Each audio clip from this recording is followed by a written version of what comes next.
Hello everybody and welcome back to another video. In today's video we're going to be doing a one-shot for what if Naruto was gigachad. I posted this kind of as a joke, the thumbnail for this video, but then I realized, well, I do happen to be out of video ideas, so why don't I just do this for a one-shot. Now if you guys came here and this is your first time watching my channel, this is just going to be a quick little video explaining what I think would happen if Naruto was gigachad. And if you think this sounds dumb, it probably kind of is, but I would recommend sticking through the video anyway, because I did add some interesting pieces of plot, I guess, in there. So, yeah. Let's just get right into this video.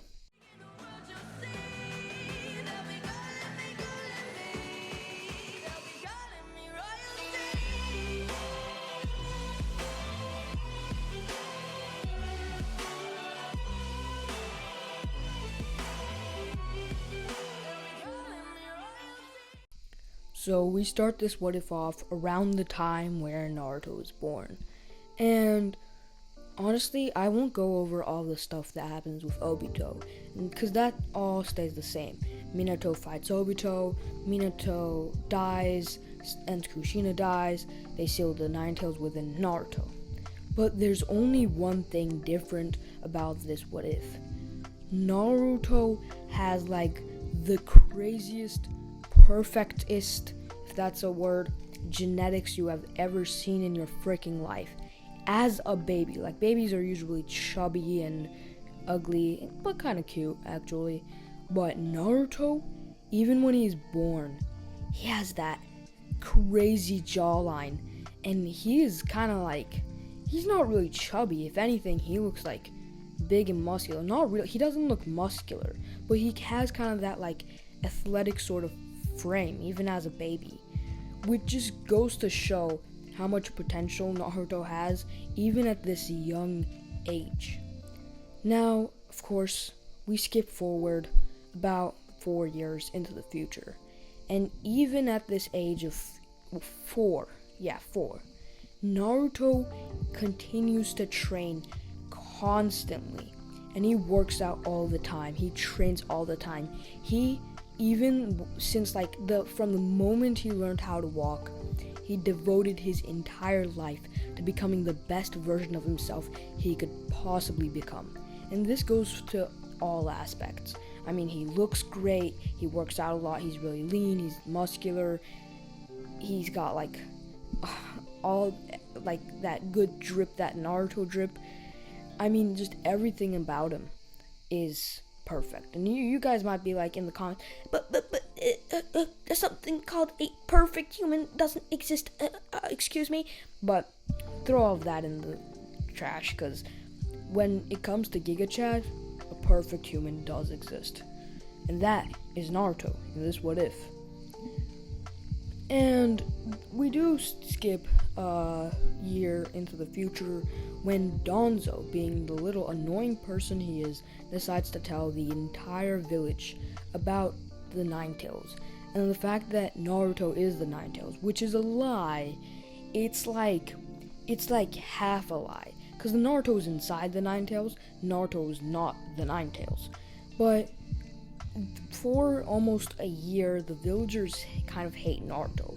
But Naruto, the reaction to this, right? Naruto just takes this like a chat and doesn't even care. And he literally just tells everyone it's a lie.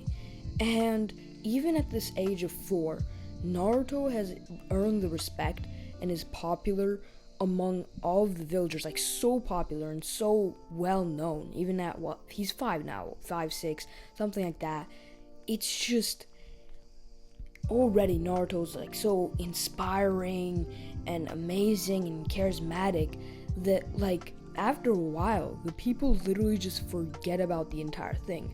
Of course, there are still a few people that think Naruto's the Nine Tails, but generally, overall, people don't hate him anymore, which is just crazy, because Naruto has this ability to earn the respect of everyone and earn the trust of everyone, and everybody kind of just trusts Naruto, which is kind of crazy the way he has this ability to do it, by doing this, he also manages to spare himself from the terrible childhood that the original Naruto had.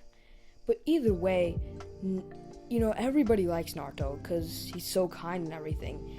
And eventually he starts to get a bunch of fangirls. So many, in fact, that it's even more than like Sasuke's fangirls in the academy. Speaking of the academy, this is when we move on to Naruto going into the academy. Big surprise, I know. And Naruto in the academy just completely aces all of his tests. Everything. He's a prodigy in every sense of the word. He's like a genius and then some. Like, he's the most athletic person you have ever seen. And because of this, not only is every single girl in the entire school one of his fangirls, but this also makes Sasuke extremely jealous. And even Sasuke, right, who is extremely jealous of Naruto and has all this hatred and is emo and everything, even him cannot help but kind of look up to Naruto, kind of feel inspired by him, kind of feel like, I want to be like him someday. That's what I want to become when I grow up, just dreaming of being like Naruto. And even though he tries to kind of hide that in his denial, he just kind of can't help but respect Naruto. Either way, Naruto does end up getting placed on Team 7 because obviously he passes. And don't ask me how the teams work, because in the original, Sasuke and Naruto were placed together because they were the worst and best in the class in terms of scores, but here and now they're the best and the second best, but my answer to that is just plot. Either way, this is when they meet Kakashi, and Kakashi tells them to do the bell test. Now, all of them are confused on what the bell test is, because, after their introductions, Kakashi tells them to meet him at the training grounds tomorrow at 7 without eating anything. Just remember not to eat anything, and I'll tell you then. So the next day, all of Team 7 goes to the training grounds to meet Kakashi there. And surprise, surprise, Kakashi is very late, which, classic Kakashi, what can I say? This is when they have their bell test, and during the bell test, Naruto kind of literally doesn't even hide and goes straight out at Kakashi, starting to weave hand signs and using a combination of the headhunter jutsu, a wind style jutsu, and then hand-to-hand combat, just comboing, weaving hand signs so fast and then using them in progression, in connection and whatever, with all of his hand-to-hand techniques so effortlessly, so flawlessly, that even Kakashi's mesmerized by Naruto's mastery over these skills, as suddenly he gets so caught up in the fight that he doesn't even realize that Naruto had taken one of the bells, actually both of the bells already. But being the kind person he is, Naruto takes the two bells and gives them to Sasuke and Sakura, as he says, those two can pass. I'll have to wait another year if I have to. It's fine for me anyway. I know I can pass. And Kakashi, seeing Naruto's actions, literally just getting beat by Naruto, and then Naruto being so kind to his teammates, I guess fulfilling the entire teamwork goal, says, I can't say anything. You did win, you did get the bells, so you guys all pass. Now, after the bell test happened, Kakashi went to Hiruzen, explaining what Naruto did and his general mastery, Naruto's hand-to-hand combat skill and his mastery in jutsu and his hand sign speed, all of it. He was like an experienced Anbu member. He had he just had stuff that you could only get through years and years, maybe decades of experience and hard work and training. But somehow, even at this young age, Naruto had all of these skills. So, very obviously intrigued, Hiruzen the next day called Naruto to his office as he sent one of his Anbus to tell Naruto. So Naruto heard a doc knock on his door as the Anbu member came up and he said, "Lord Hiruzen wants to speak with you." Of course, Naruto, sort of confused, but also kind of understanding what this is probably about, went to Lord Third's office, before he went to talk with Hiruzen, as Hiruzen simply said, "Oh, Naruto, I want to spar with you, to test your skill level." And Naruto said, "Sure thing, honestly." So, they went up to the roof of the Hokage building, and that is when they started their battle. So, after they head up to the roof, Hiruzen gets into his fighting stance. Now, he doesn't use his Monkey King Enma abilities. All he does is he just uses his pure martial arts skill and a bit of his jutsu.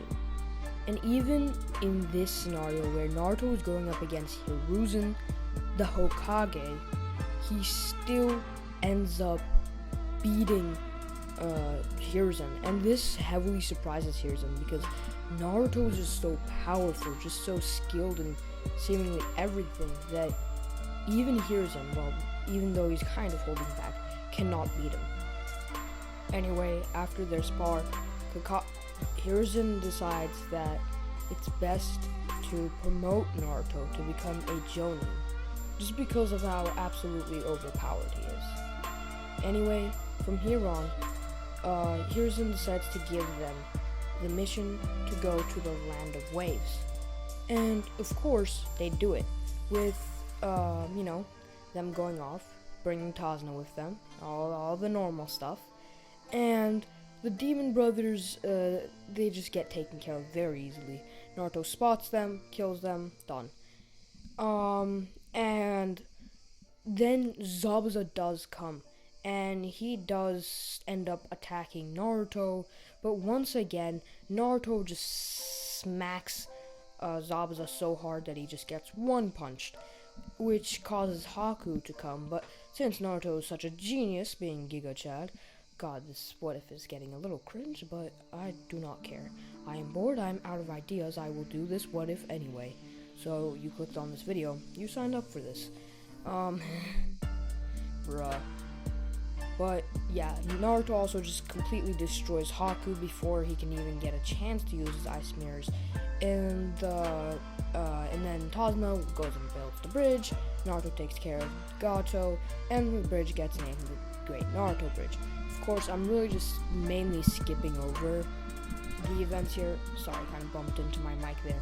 But I'm skipping over these events mainly because, well, they're not that relevant in terms of stuff.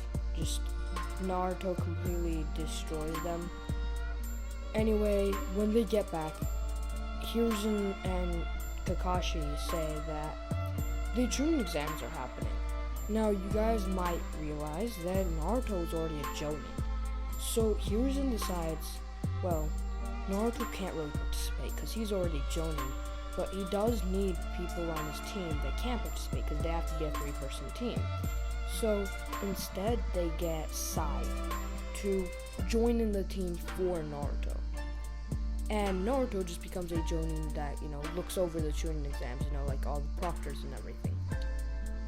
Either way, the Chunin exams begin, and honestly, I'm not even going to go over the first part. That is the exact same as in canon. Sai gets the questions right because he's really smart and everything. Sasuke cheats, and also Sakura is really smart.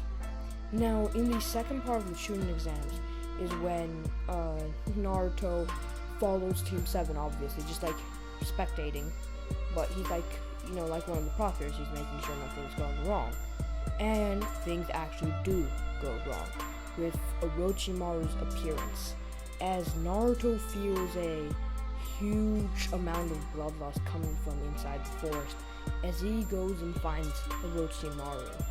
Realizing that Orochimaru isn't actually part of the Chunin exams, he tries to fight Orochimaru, especially after realizing that Orochimaru is actually going after Sasuke.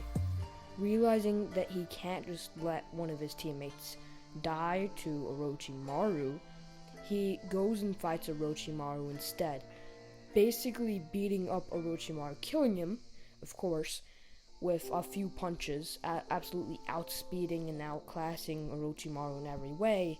But you already know, Orochimaru comes back from the dead every time anyway, so there's really no point in saying that. Now, this is after all of this happens.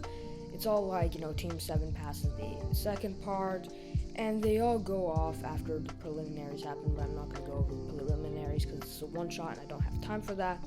After the preliminaries happen, they all go back to their houses, whatever, to take advantage of their 1-month training break. Now, there is only one person that doesn't actually go home and train, this being Sai. Instead, Sai actually reports to Danzo, because Sai is actually one of Danzo's Anbu members or whatever, something like that. So, instead of going home and training for the final part, Sai, knowing that he's already strong enough, decides to go to Danzo instead, who wanted information from him, as he explains to Danzo about everything that Naruto did, and talks about how Naruto beat Orochimaru, and how he's incredibly fast, incredibly powerful, whatever, all the stuff that he saw. Which, Danzo being the creep he is, almost kind of like Orochimaru, is like, yo, I want this power for myself. This is gonna be my power now. And he decides that when the opportunity is right, he will go and try to kill Naruto. Now, so this is when we skip to the final part of the Chunin exams. And so everything goes just the same. I don't really want to cover anybody else's fight because Naruto isn't participating in the Chunin exams, so I'm not really going to cover any of the fights. But after Sasuke and Gaara's match, right around when Gaara's about to transform, Danzo interrupts the match as he barges into the middle of the field. And basically what he does is, so this happens instead of the Konoha Crush, because remember, Orochimaru is dead, so there's no one to lead the Konoha Crush. But instead of the Konoha Crush, there's Danzo. And Danzo, suddenly as he interrupts the third stage, his Anbu members start to appear from every corner of the stadium, as suddenly Naruto is surrounded. Danzo says, "Give me your power, or die." And he reveals Shisui's Koto Matsukami Eye, the Mangekyo Sharingan, as he's about to use that ability on Naruto. But right as he's about to use the ability, Naruto disappears from his field of vision as he pops back up from right behind Danzo and just punches him in the back so hard into the ground that Danzo is not Danzo anymore. Danzo is just a pile of blood, meat, and bones. Yeah, Danzo just gets one-punched.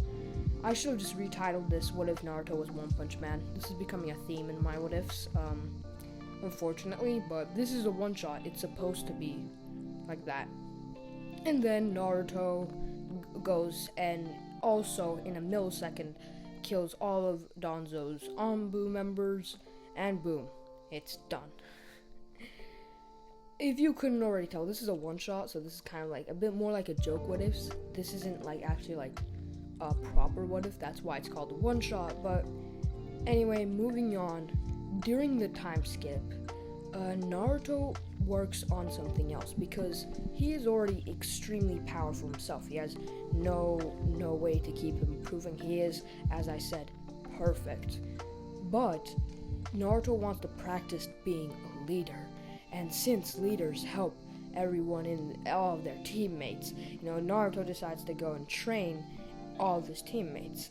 As during the time skip, all Naruto does is train everyone else, as basically Sasuke and all of the Konoha 12 and a bunch of the Jonin as well become sort of gigachads as well, because they get trained by Naruto, the perfect being.